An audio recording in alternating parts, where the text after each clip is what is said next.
সাত সকালেই হরিদেবপুরের shoot out, মহিলাকে লক্ষ্য করে গুলিবিদ্ধ হওয়ার পরে ছুটে আসেন এলাকাবাসী। পুলিশ সূত্রে খবর, হরিদেবপুর কালীপদ মুখার্জি রোডে সকাল 6:20 নাগাদ বাইক নিয়ে দুই দুষ্কৃতী 38 বছর বয়সী মৌসুমী হালদারের পথ আটকায়। তারপর মৌসুমী হালদার পালানোর চেষ্টা করলে তখন দুষ্কৃতীরা তাকে লক্ষ্য করে গুলি করে চম্পট দেয়। আহত মৌসুমীকে প্রথমে আশঙ্কাজনক অবস্থায় এমআর বাঙ্গুর হাসপাতালে, পরে অবস্থার অবনতি হয় তাকে কলকাতার এসএসকেএম হাসপাতালে স্থানান্তরিত করা হয়। অবস্থা আশঙ্কাজনক।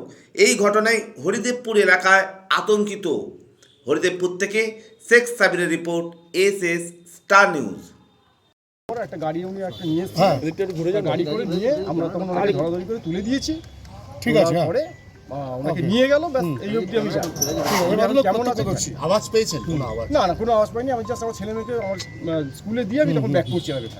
ঠিক আছে দিদি, আপনি কোনো আওয়াজ পেয়েছেন? আপনার বাড়ির সামনেই তো ঘটনা ঘটেছে, এরকম আওয়াজ পেলেন? একটা টায়ার ফাটলে যেরকম হয় আওয়াজটা ওরকম। আমি ঘরে ছিলাম।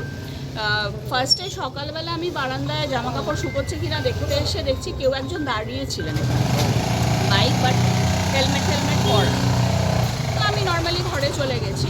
তারপরে দেখছি যে খুব জোরে একটা টায়ারটা খুব জোরে ফাটলে যেরকম আওয়াজ সেরকম, এবং একজন খুব চেঁচাচ্ছে যে আমাকে বাঁচাও করে।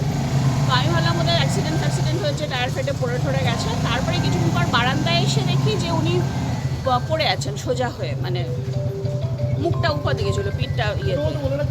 তারপরে ওই আওয়াজটা পেয়ে সবাই পাড়ার অনেকে এসেছে। কাউকে দেখেছিলেন দিদি?